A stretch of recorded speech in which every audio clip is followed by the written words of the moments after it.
जो मुस्कुरा रहा है उसे दर्द ने पाला होगा, जो चल रहा है उसके पाँव में छाला होगा।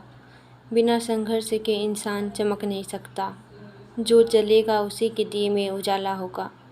संघर्ष, क्यों बचे संघर्ष से, संघर्ष ही तो जीवन की आत्मा है। जितना कठिन संघर्ष होगा उतनी ही शानदार जीत होगी। एक बार एक किसान भगवान से बहुत नाराज़ हो गया। किसान बहुत मेहनती था, बहुत मेहनत से वह खेतों में अनाज उगाता, उसकी देखभाल करता, पर अक्सर उसकी फसल खराब हो जाती। कभी सूखा पड़ जाता, कभी बाढ़ आ जाती, कभी तेज़ धूप, कभी आंधी। कोई ना कोई कारण बन ही जाता कि उसकी फसल खराब हो जाती। एक दिन वह किसान गुस्से में आसमान की ओर देखकर भगवान से कहा, हे ईश्वर, आपको लोग सर्वज्ञता मानते हैं कि आप सब जानते हैं, कहते हैं कि आपकी इच्छा के बिना एक भी पत्ता हिलता नहीं, पर मुझे तो लगता है कि आप छोटी से छोटी बात नहीं जानते। आपको तो ये भी नहीं पता कि खेती बाड़ी कैसे करते हैं। अगर आप जानते होते तो हर समय जो बाढ़, आंधी और तूफान आते हैं वो कभी नहीं आते। आप नहीं जानते कि कितना नुकसान उठाना पड़ता है हम किसानों को। यदि आप मेरे हाथ में ये शक्ति दे दो तो जैसा मैं चाहूँ वैसा मैं मौसम कर दूँ, फिर आप देखना मैं अन्न का भंडार लगा दूँगा। भगवान इस किसान के तीखे वाक्य सुनकर मुस्कुरा रहे थे और वह किसान के सामने प्रकट होकर बोले, मैं आज से तुझे यह शक्ति देता हूँ कि तुम अपनी खेतों पर तुम्हारी जैसी इच्छा ही तुम वैसा मौसम कर दोगे। मैं बिल्कुल भी दखल नहीं दूंगा, तुम्हारी इच्छा से सब कुछ होगा। किसान बहुत खुश हो गया। किसान ने गेहूं की फसल अपने खेतों में बोई।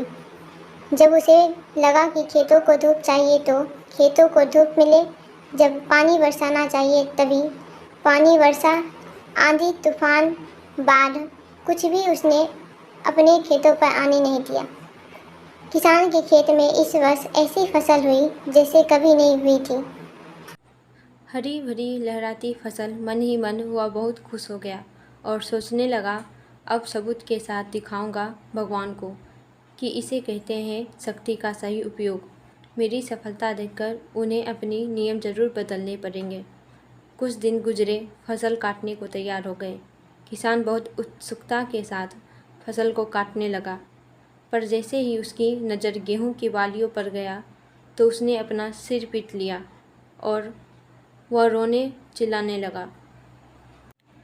गेहूं की एक भी बाली के अंदर गेहूं का दाना नहीं था, सारी बालियां अंदर से खाली थी। किसान बहुत दुखी हो गया। उसने भगवान को रोते हुए फिर से पुकारा, हे प्रभु, तुमने ये मेरे साथ क्या किया? क्या तुमने मुझे कोई सज़ा दी? भगवान बोले, पुत्र, ये तो होना ही था। तुमने पौधे को संघर्ष करने का मौका ही कहाँ दिया। ना तो तुमने उन्हें आंधियों से जूझने दिया, ना तेज बारिश से सहने दिया, और ना ही धूप में तपने दिया। एक भी चुनौती का सामना तुमने उन्हें नहीं करने दिया, इसलिए सारे पौधे अंदर से खोखले रह गए। जब आंधी तूफान, तेज बारिश और धूप पड़ती है तभी ये पौधे अपने अस्तित्व को बचाने के लिए संघर्ष करते हैं, और इसी संघर्ष से एक बल पैदा होता है जिसमें शक्ति होती है, ऊर्जा होती है, और यही ऊर्जा पूर्ति तेरे गेहूं के दाने की तरह जो नहीं फूटी, तूने उन्हें कठिन परिस्थितियों से गुजरने नहीं दिया जहां उनके अस्तित्व का जन्म होता है। सारी बालियां इसलिए खाली हैं, इसमें एक भी गेहूं का दाना इसलिए नहीं है क्योंकि तूने अपने पौधे को संघर्ष कराया ही नहीं। याद रखिए, स्वर्ग में स्वर्गीय आवाज़ तभी आती है जब वह आग में तपने, गलने और हथौड़े से पीटने जैसे संघर्षों से गुजरता है। कोयले का टुकड़ा हीरा तभी बनता है जब वह उच्च दाब और उच्च ताप की मुश्किलें परिस्थितियों से गुजरता है। इसी तरह यदि हमारी ज़िंदगी में कोई संघर्ष ही ना हो तो, कोई चुनौती ही ना हो तो हम भी गेहूं की बालियों की तरह खोखले रह जाएंगे। कोई अस्तित्व नहीं होगा हमारा।